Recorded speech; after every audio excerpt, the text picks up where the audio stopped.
dos grandes problemas. E aí você acredita no conto da carochinha de que o Haddad teria o bom senso de diminuir imposto porque ele ia... Por isso... E aí, voltando ao que você falou das habitações. Você tá certo. Porque quem entra nessas habitações é quem tem essa renda. Foram construídas mais de 100 mil unidades habitacionais em São Paulo, que são as HIS, as habitações de interesse social. Essas habitações, quando elas foram criadas lá em 2014, gestão Fernando Haddad, o relator foi o vereador Nabil Bonduque. Qual foi o conceito? Vou fazer a iniciativa privada, construir habitação para pobre. O pessoal da comunidade vai morar. Pô, que bonito. Aí vem a ideologia desses infelizes. Vamos trazer o cara da comunidade para morar no centro, para morar em Pinheiros, para morar na Vila Nova Conceição. Vai ser lindo. O cara esquece que a pessoa que mora lá, ela tem uma situação de vulnerabilidade, ela ganha pouco. É caro para ela fazer compra no São Marché, no Pão de Açúcar. Claro. É caro para ela viver nessa região. Entendeu? É caro para ela frequentar o cachorro-quente que tem ali. A dinâmica é outra. E aí, você tira o cara de lá e o que acontece? Ele sai do barraco, ele vem morar num apartamento pequenininho aqui.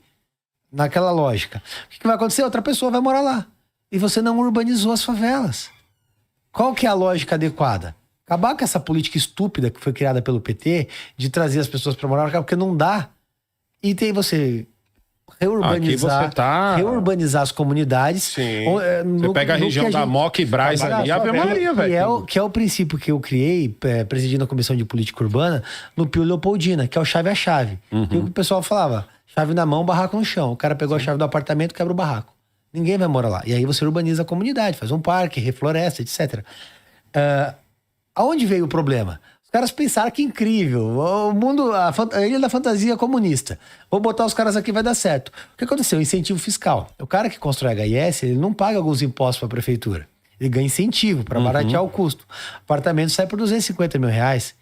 Quem compra? O cara que tem uma renda de até 6 salários mínimos. Então, sabe quem é o cara de até 6 salários mínimos? O Faria Limer, que acabou de sair da faculdade, com o seu colete dele, ele compra um apartamento para pobre. Sim, mas, essa é a política do PT.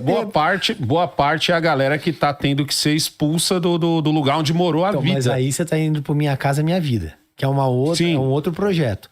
O Minha Casa Minha Vida também vai nessa dinâmica. Só que por isso que eu acho, você não tem que tirar o cara da região dele. Às vezes o cara gosta de estar lá. Exato, o cara tem raiz. É mais barato. É mais barato. O terreno é mais barato. Eu tô falando isso porque tudo é mais caro no centro. O custo de construção é o mesmo. Só que o padrão de construção não é. Isso, viu? Então, o padrão de construção não é barateio. O imóvel é mais barato, a construção é barateada, certo? O consumidor final tem interesse, existe incentivo dos programas da Caixa. Você pode construir os prédios e reurbanizar. O que eles preferem fazer? Populismo. Aí que é outro exemplo, revisão do plano diretor. Mas você entende que a favela realmente tem que ser... Que não tem que ter favela. Favela não tem que existir. Não tem que existir. As pessoas têm que morar em habitação digna. Eu publiquei um artigo até esses dias que eu falo sobre isso, até contei aqui, né? Eu falei, pra você formar, você fala...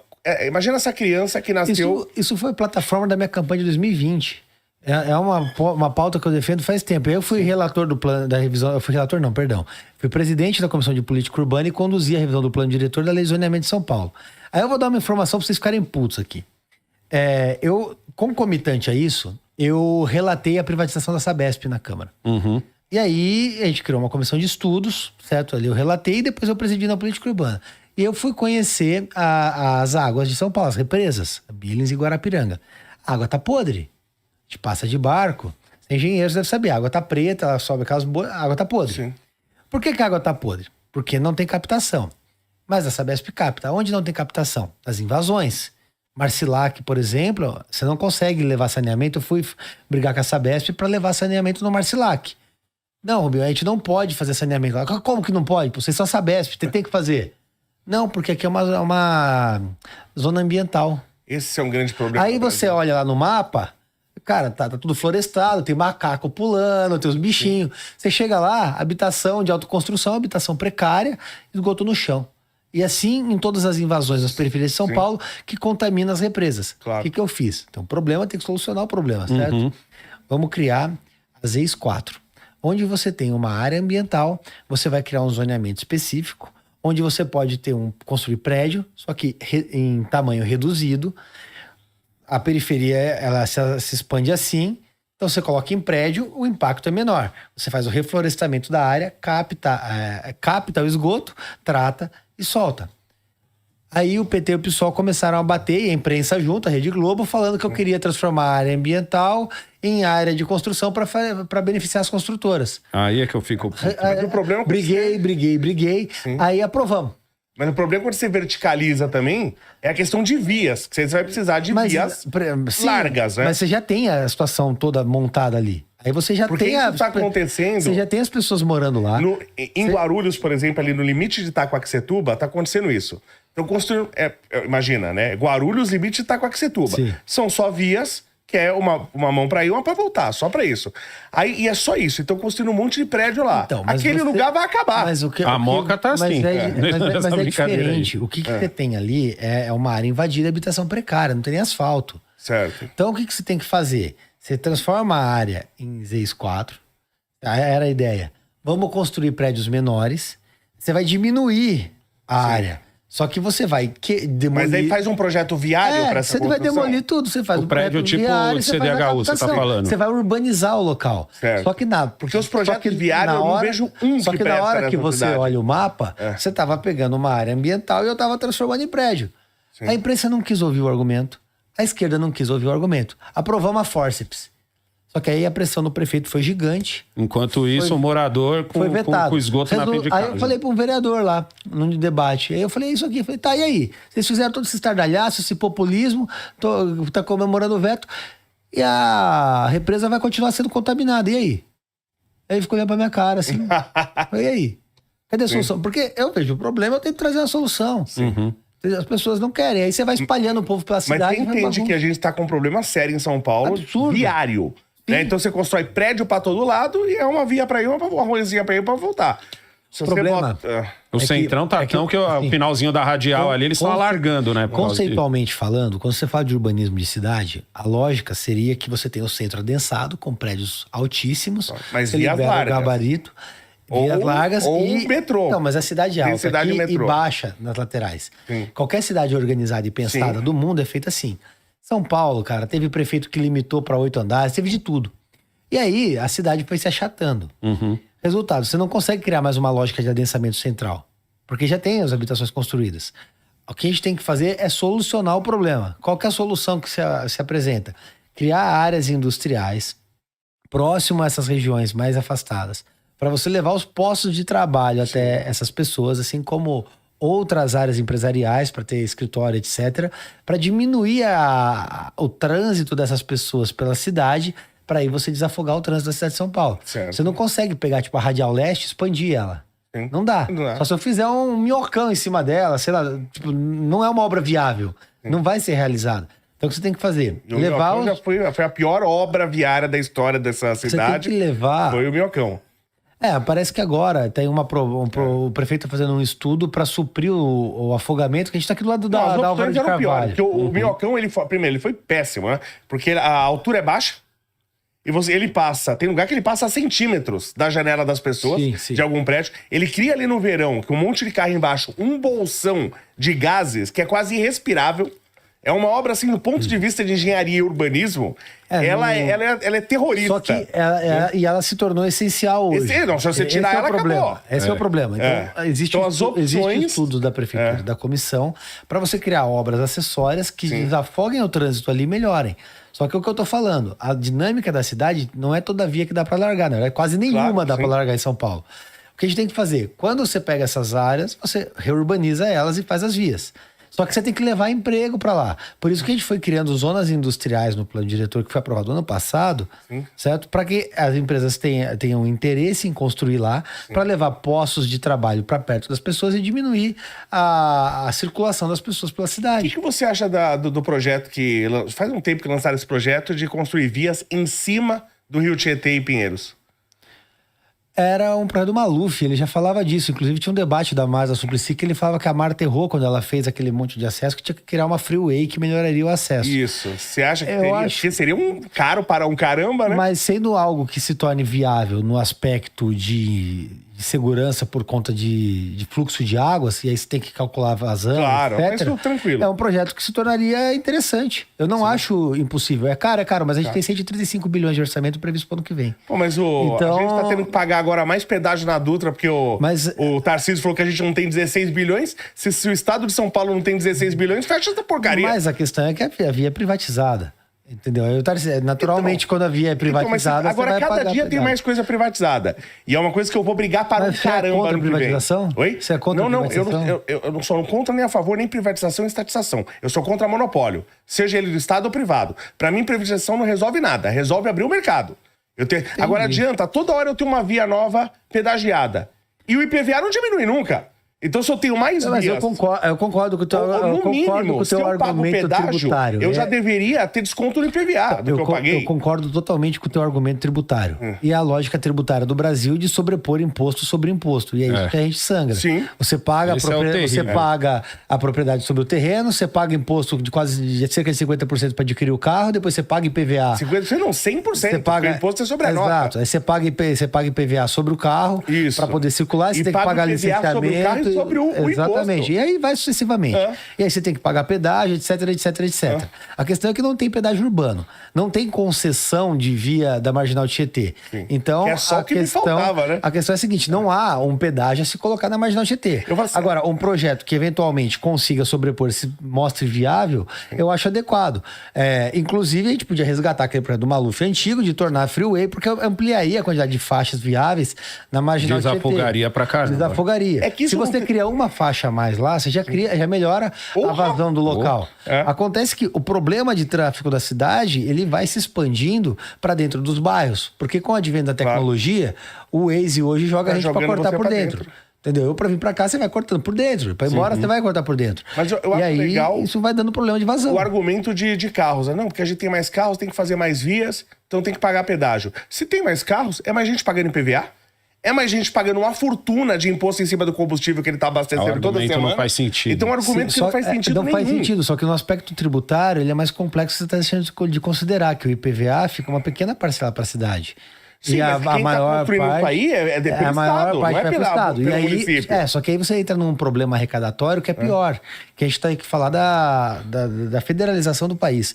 Porque Sim. o que acontece? O pacto federativo. Exatamente, esse é o ponto. Porque o que você arrecada na cidade fica uma quantia ínfima na cidade. Por mais que São Paulo tenha um baita orçamento, o que São Paulo Mas o arrecada IPTU não fica fica pra cidade. apenas. Agora, a outra arrecadação vai aonde? Vai pro governo federal para pagar o barco do Lula lá para ele ficar na Copa Sim, 30 não, com a concordo Janja. plenamente. E aí o que acontece? Você vai tendo que pagar Derretendo outros diesel. impostos aqui no estado para suprir. São problema Paulo é é que- superavitário. Se o recurso ficasse no estado, melhoraria. É que e aí toda você vez não que você pode coloca pegar um e culpar pedágio- o Tarcísio por isso, porque a gente tem que falar do Pacto Federativo. Então, eu sei, mas eu culpo também porque ele tá botando muito pedágio, muito caro, né? Porque é o seguinte, toda vez que você coloca um pedágio aqui em São Paulo, você considera que você tem um quarto da população praticamente em São Paulo, então um quarto também de tudo passando aqui. Eu falo, gente, eu sou de Guarulhos. Guarulhos conecta ali a Fernão Dias, que vai a Belo Horizonte, Perfeito. e a Dutra, que vai ao Rio de Janeiro. Então eu tô ali conectando mais de 50% do PIB brasileiro.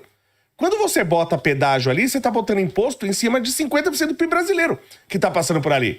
Você entendeu? Então você tá encarecendo tudo. Não Mas é? a cadeia toda é encarecida sucessivamente no país pela forma tributária que tem. E a reforma tributária foi uma piada. E aí você tem que pegar e olhar e falar, porra, o Haddad colocou uma reforma tributária. Quem votou essa porcaria? Porque assim, aprovar uma reforma tributária, o IVA vai começar a valer no que vem. Entendeu? É o teto Maior dele, ele IVA, começa a valer maior ano que IVA vem. do mundo. Maior Mas IVA o do problema mundo. não é a reforma foi boa. Não, em relação ao que a gente como a tem. reforma foi boa? Porque ela vai meu Deus. desburocratizar. Só que como o Não, nosso vai ficar custo mais é alto... caro. O IVA vai ser o maior caro do mundo. Mas não Você é fala por que culpa da reforma, é por culpa do quanto a gente gasta. Ah, mas o IVA já existia antes da reforma? Não, mas Então- eu não vou tirar outros impostos? Você vai pagar 27 por 29%. Sim, mas em vez de quase pagar 30% 30 de IVA. impostos, eu vou pagar um. Tá, Então ele vai me facilitar o a vida. argumento é simplificação. Vai se tornar Isso, tudo mais... isso. Que esse é um dos grandes E problemas. aí você acredita no conto da carochinha de que o Haddad teria o bom senso de diminuir imposto porque ele ia Por isso simplificar? que o IVA vai ser alto. Entendeu? Absurdo. Porque a gente já paga um monte de imposto, só que é o seguinte, eu tenho dois Você sabia problemas. que você tem empresa? Tenho. Isso por isso que eu tô falando. Você tem carro na sua empresa? Eu já tive. Você tirou. Tirei. Porque senão você tem que pagar 2 vezes. Mas então... Olha que ideia genial, Haddad. Exatamente, mas vamos lá. Tá? Mas Como é que alguém aprova isso? A gente tem 2 problemas para resolver. Eu tô falando, eu tenho indústria há muito tempo. Você tem 2 problemas para resolver. Um imposto que é alto e outro, a burocracia para eu calcular aqueles impostos. Que nem precisa mais, porque antigamente você tinha que calcular todos os impostos. Hoje, se eu mando um imposto errado, o governo chega e me fala assim, que eu calculei, na verdade eu contrato uma empresa e pago caro só para isso, então encarece todos os produtos, então eu calculo o imposto errado, eu mando pro governo e ele fala, opa, tá errado. Pô, se você sabe quanto que é o imposto, por que eu tô pagando uma empresa para calcular? Me fala quanto que é que eu tenho que te pagar, caralho. Então é o seguinte, eu tenho 2 problemas. Um imposto é alto, o outro é a burocracia. Essa questão do novo sistema de imposto, ele vai melhorar a burocracia. Mas o imposto vai continuar alto. Porque o nosso custo é muito alto. Aliás, saiu um gráfico agora, até se eu não me engano, publiquei esse gráfico no meu Twitter, mostrando a questão de quanto o governo gasta, quanto se cobra de imposto e tal. Então você vê uma linha de todos os países. O Brasil é o único país deslocado da linha.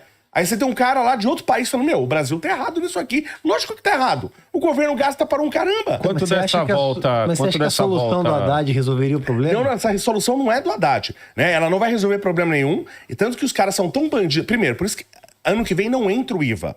Ano que vem a gente vai... É uma transferência de 2026 até 2023. É o regime de transição. Assim, você vai ter que começar a colocar na nota... É a versão demo. Isso. E aí vai piorar no futuro. Porque eles vão calcular. Agora, eles estão passando um carinho no teu fiofó. E aí depois eles vão enfiar essa garrafa. Sim, mas a gente sabe o que é o pior? Não vai mudar o canto que a gente tá pagando imposto. Isso aí não muda nada disso. A gente vai pagar imposto. Você tá parecendo a Janja falando que quem vai pagar o imposto é a empresa. Não, quem vai pagar? Quem vai pagar quem tá pagando do mesmo jeito. A gente vai continuar pagando alto. Só que essa reforma tributária não é isso que tá atrapalhando isso. Agora, em vez de eu pagar 200 impostos, eu vou pagar 1. Só que eu pagava 1%. Agora eu vou pagar 28%. É a mesma coisa. Só que em vez de eu calcular um monte, é aí que você tá equivocado.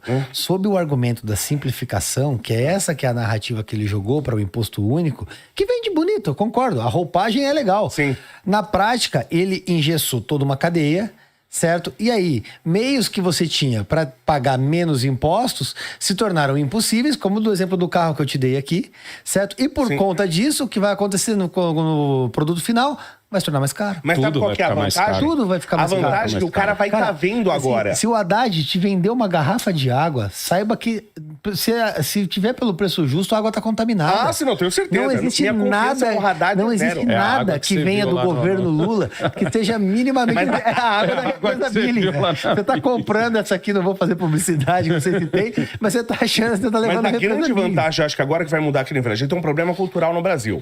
Acho que a grande vantagem é que o cara vai comprar esse celular e ele paga R$1.000 lá, e tá lá R$1.000. E ele paga R$1.000. Ele não sabe quanto ele tá pagando imposto. O legal é que agora esse celular vai estar lá R$400.